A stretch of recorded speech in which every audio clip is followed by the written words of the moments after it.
नमस्कार, आप देख रहे हैं दर्श न्यूज। मैं हूं Divyanshu. Jay Shah international cricket council यानी आईसीसी के नए चेयरमैन बनने वाले हैं। महज 35 साल की उम्र में इस पद तक पहुंचने वाले वो सबसे युवा क्रिकेट प्रशासक हैं। हालांकि लोगों का ध्यान इस ओर नहीं जा रहा है कि उनसे पहले कौन सबसे कम उम्र का क्रिकेट प्रशासक इस पद पर आसीन रहा है। दिलचस्प ये भी है कि ये पहला मौका है जब 57 साल से कम उम्र का कोई शख्स आईसीसी का अध्यक्ष या चेयरमैन बन रहा है।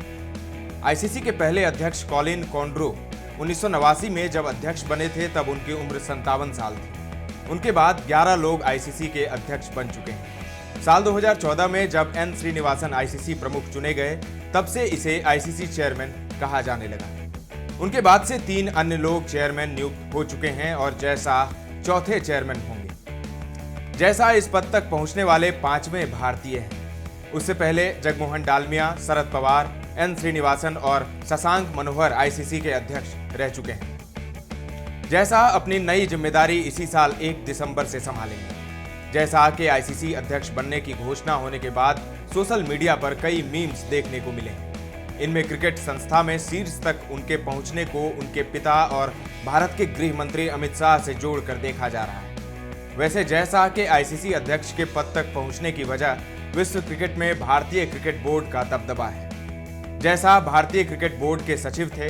भारतीय क्रिकेट बोर्ड के पास वह सब कुछ है जिसकी मौजूदा दौर में धाक है। भारतीय क्रिकेट बोर्ड के पास दर्शकों का सबसे बड़ा समूह और कॉरपोरेट घरानों का साथ है। इतना ही नहीं, भारत की क्रिकेट टीम भी लगातार जीत हासिल कर रही है। इन सब के बीच इंडियन प्रीमियर लीग जैसा कामयाब टूर्नामेंट भी है। यह सब दुनिया के किसी अन्य क्रिकेट बोर्ड के पास नहीं है। क्रिकेट प्रशासक के तौर पर जय शाह का करियर ग्राफ भी शानदार रहा है।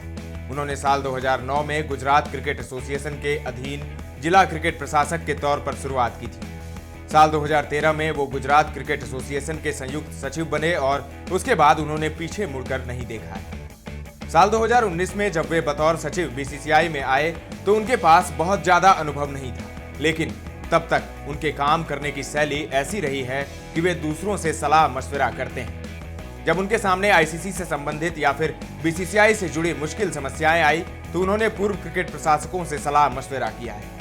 यहां तक कि उन्होंने विरोधी कैंप के माने जाने वाले एन श्रीनिवासन तक से सलाह ली। वहीं क्रिकेट से जुड़े मामलों के लिए वे काफी हद तक भारत के पूर्व क्रिकेटर पार्थिव पटेल पर भरोसा करते हैं। अभी से यह कहना अजीब लग सकता है, लेकिन आईसीसी के चेयरमैन बनने के बाद वे भारतीय क्रिकेट के सबसे शक्तिशाली पद पर अपनी वापसी कर सकते हैं। आईसीसी चेयरमैन के 3 साल के कार्यकाल के बाद उनके सामने दूसरे कार्यकाल के लिए दावेदारी पेश करने का मौका होगा या फिर वे भारतीय क्रिकेट बोर्ड के अध्यक्ष के तौर पर वापसी कर सकते हैं। मौजूदा समय में सभी व्यवहारिक मकसद के लिए भारतीय क्रिकेट बोर्ड के अध्यक्ष की भूमिका आईसीसी के चेयरमैन से कहीं ज्यादा प्रभावी मानी जा सकती है। बहरहाल, बतौर आईसीसी चेयरमैन जय शाह के सामने चुनौतियां कम नहीं हैं। आईसीसी क्रिकेट को दुनिया के अन्य देशों में तेजी से फैलाना चाहती है। इसके लिए आईसीसी ने आक्रामक रणनीति बनाई है। इसी दिशा में पिछले वर्ल्ड टी20 क्रिकेट मुकाबलों का आयोजन अमेरिका में किया गया। यह एक महंगा आयोजन था, लेकिन इसे कामयाबी भी मिली। इसके अलावा ओलंपिक में क्रिकेट को शामिल करने का मामला भी है। यह तय है कि साल 2028 के ओलंपिक खेलों में क्रिकेट को शामिल किया जा रहा है। हालांकि इससे पहले ही जय शाह का कार्यकाल समाप्त हो जाएगा, लेकिन उनके नेतृत्व में ही ओलंपिक खेलों में क्रिकेट के आयोजन को अंतिम रूप दिया जाना है। ओलंपिक में किस फॉर्मेट का क्रिकेट शामिल होगा, टीमों को चुनने का तरीका क्या होगा, कितनी टीमें भाग लेंगी, जैसे अन्य सवालों के जवाब जय शाह को तलाशने होंगे।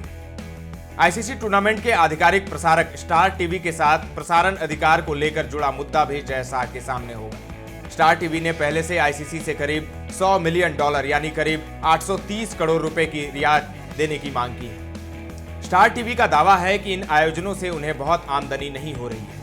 आईसीसी की ओर से जारी किए गए एक बयान में जय शाह ने कहा है कि वे अंतर्राष्ट्रीय क्रिकेट परिषद के चेयरमैन के रूप में नामांकन से अभिभूत हैं। उन्होंने क्रिकेट को दुनिया भर में फैलाने के लिए आईसीसी की टीम और सदस्य देशों के साथ मिलकर काम करने के लिए प्रतिबद्धता भी जताई है। जय शाह ने कहा, हम एक महत्वपूर्ण मोड़ पर खड़े हैं जहां कई प्रारूपों के क्रिकेट के एक साथ बनाए रखने के लिए संतुलन स्थापित करना, उन्नत तकनीकों को अपनाने को बढ़ावा देना और हमारे प्रमुख आयोजनों को नए वैश्विक बाजारों में पेश करना महत्वपूर्ण है। जय शाह का कहना है कि उनका लक्ष्य क्रिकेट को पहले से कहीं अधिक समावेशी और लोकप्रिय बनाना है। उन्होंने इसी बयान में ओलंपिक खेलों में क्रिकेट के मुद्दे पर कहा है कि अब तक सीखे गए मूल्यवान सीख के मुताबिक तो काम करेंगे ही, साथ में दुनिया भर में क्रिकेट के प्रति प्यार और बढ़ाने के लिए नई सोच और नए प्रयोगों को भी अपनाना होगा। जय शाह ने कहा, लॉस एंजलिस ओलंपिक 2028 में हमारी भागीदारी क्रिकेट के विकास के लिए एक महत्वपूर्ण मोड़ है और मुझे पूरा भरोसा है कि यह खेल को अभूतपूर्व तरीके से आगे बढ़ाएगा। आईसीसी के मौजूदा चेयरमैन न्यूजीलैंड के ग्रेग बार्कले ने हाल ही में चेतावनी दी है कि आईसीसी अपने मौजूदा स्वरूप में उद्देश्य के लिए उपयुक्त नहीं हो सकता है। यह एक बड़ी और गंभीर स्वीकार्योक्ति है। जैसा इस समस्या को दूर करने के लिए क्या करते हैं, इस पर भी सबकी नजर हो। फिलहाल के लिए इतना ही। तमाम अपडेट्स आपको देते रहेंगे। बने रहें दर्श न्यूज के साथ।